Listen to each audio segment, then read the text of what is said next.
Aujourd'hui, lecture d'articles de Courrier International qui est plutôt un média que j'apprécie parce que, comment dirais-je, il a toujours un point de vue extérieur à la France et par moments les journaux mainstream étrangers, allemands, anglais, etc. Ils ont quand même une tendance à dire énormément les termes, en tout cas bien plus qu'en France où notre journalisme c'est vraiment un journalisme de cours. Et donc là, de quoi on va parler? De l'analyse, la Tunisie en avance, entre guillemets, sur Le Pen et Bardella, des discours haineux bien implantés. La Tunisie, bon, je sais pas si... Je vous invite à... je mettrai la fiche Wikipédia du gars qui tape dans le dos de Bardella et de Le Pen. Le nationalisme et le populisme teintés de racisme au pouvoir. En Tunisie, on a déjà essayé et on s'obstine, malgré les conséquences délétères, observe Business News. Le titre ironise sur le régime tunisien incarné par le président du pays, Kais Saied, pardon pour la prononciation, qui distille et laisse passer discours haineux et fascistes sans bouger le petit doigt. Alors, qui est ce gars-là? Je viens de regarder la fiche Wikipédia parce que je ne suis pas expert en géopolitique. J'ai un peu sélectionné ce passage qui est extrêmement croustillant, qui est, en 2021, lorsqu'il jouit toujours d'une importante popularité dans un contexte de blocage politique et de la pandémie de Covid-19, il s'octroie les pleins pouvoirs, démet des membres du gouvernement et gèle les activités du Parlement, puis le dissout, ce qui constitue un coup d'État pour des opposants et analystes. En 2022, il abroge la Constitution de 2014 et fait adopter par référendum une nouvelle caractérisée par un pouvoir exécutif fort et faisant référence à l'islam comme objectif de l'État et source du droit dans le cadre d'un processus contesté. Alors, je ne suis plus sur Twitter, chers amis, d'ailleurs, partagez ça sur Twitter, mais si on pouvait demander l'avis des... Vous connaissez les noms des forts en gueule qui hurlent à l'islam toutes les 5 secondes comme quoi on est envahi et que la charia c'est pour demain, bizarrement, ces gars-là tapent dans le dos de Bardella et de Le Pen. Moi je dis ça, je dis rien, mais bon, on observe quand même que la sacrée grande gueule de certains, bizarrement sur ça, ils ont une certaine tendance à faire valoir leur droit au silence. Bon, postez ça sur Twitter. Donc on reprend. Depuis la bombe de la dissolution lâchée par un Emmanuel Macron flambeur, la scène politique française ressemble à un champ de bataille. Déconfié aux Européennes, avec la montée de l'extrême droite, le président français a parié gros. Au vu des sondages, c'est toujours le Rassemblement national, héritier direct du Front national de Jean-Marie Le Pen, qui caracole en tête. Jamais l'extrême droite n'a été aussi proche de Matignon. Du côté de la Tunisie, il est bien intéressant de suivre ce qui se passe en France, surtout que les débats et les polémiques suscités par les oppositions du RN concernant notamment la migration et les binationaux.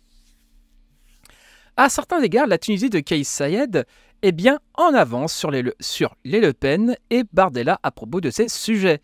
Et ce ne sont pas les fans du processus du 25 juillet, le référendum de la Constitution de 2022 porté par le président Kais Saied, qui viendraient démentir cette affirmation. Ils sont là à applaudir les mesures annoncées par le RN. Ils sont là à justifier les démarches entreprises par le régime actuel en nous disant « Regardez, on n'est pas les seuls, les Français aussi se réveillent et font comme nous. »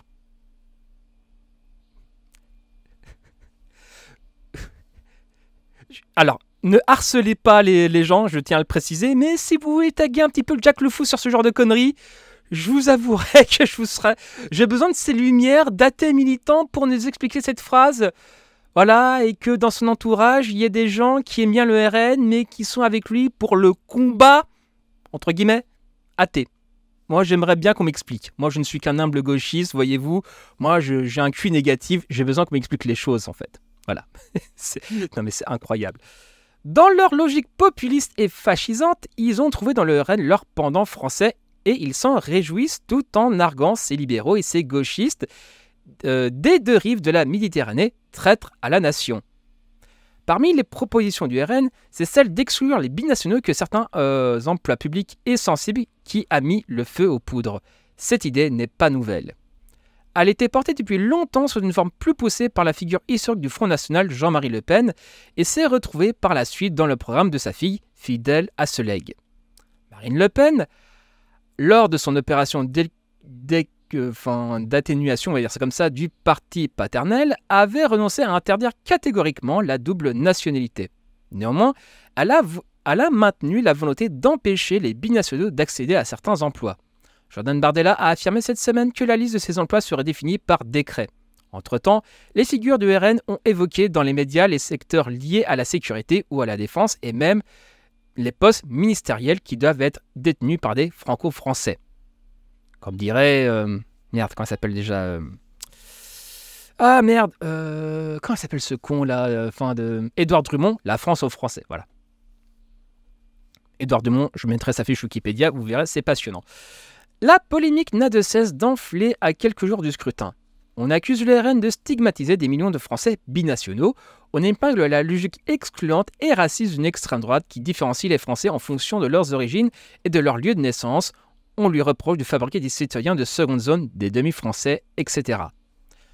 Non seulement vous faites le tri entre les Français et les étrangers, mais maintenant vous le faites le tri entre les Français, avait cinglé le premier secrétaire du Parti socialiste Olivier Faure lors d'un débat, estimant qu'avec la suppression du droit du sol, l'extrême droite revient en arrière sur des siècles d'histoire de France.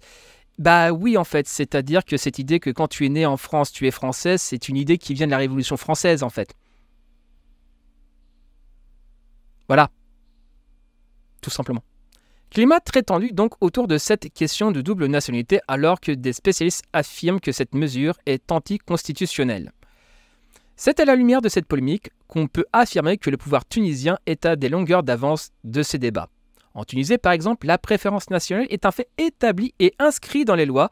La question de la migration est tranchée. Le président de la République l'a dit, la Tunisie ne sera pas un pays d'établissement où des migrants viendraient s'installer dans le but de changer la composition démographique de la population et par conséquent la grand remplacer. Alors je renvoie aussi au clossage que j'ai fait avec Olivier Manonis sur la chaîne principale. Il avait dit ceci, notamment il avait comparé la théorie du grand remplacement au chapitre 11 de Mein Kampf. Voilà, là, ce qui touche à la thématique de la pureté raciale. Voilà. Si tu veux, à l'extrême droite, ils nous accusent de pureté idéologique, mais eux, ils sont dans la pureté raciale. Enfin, c'est un autre sujet. Donc, je précise qu'Olivier Manonis n'est pas un anarchiste, hein, c'est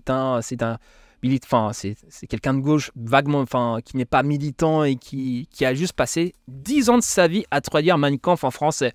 Après, ce n'est que ça. Après, il a son petit avis sur le bouquin, je pense, après 10 ans de taf dessus. Bref, je mettrai ça dans la description. Le racisme est à la xénophobie désinhibée et décomplexée ne choque qu'une infime catégorie de gens. Les autorités disposant pourtant d'une loi contre la discrimination raciale laissent passer les discours haineux et fascistes sans bouger le petit doigt. Là, je pense à...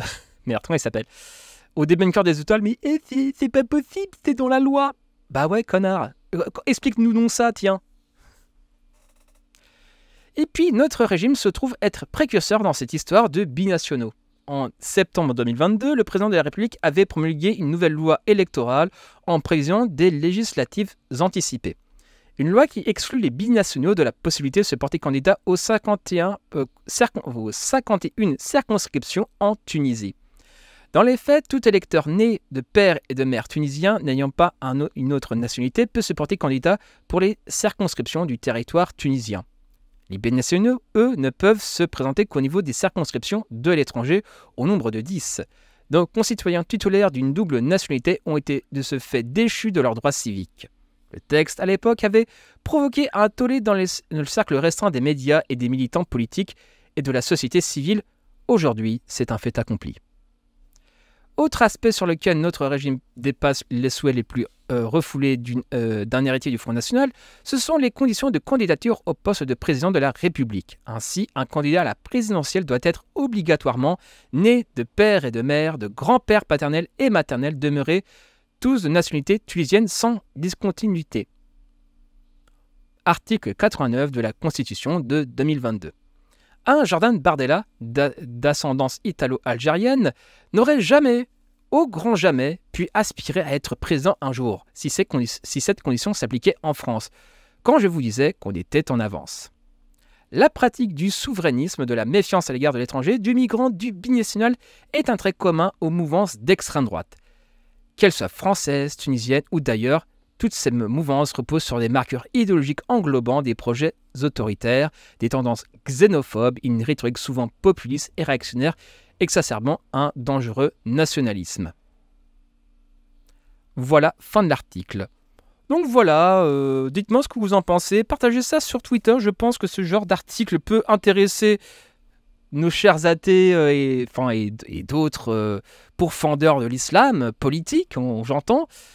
Expliquez-moi pourquoi le RN, bizarrement, quand c'est leur némésis, de ces gens-là, les voit faire, bizarrement, il leur tape dans le dos. C'est très curieux.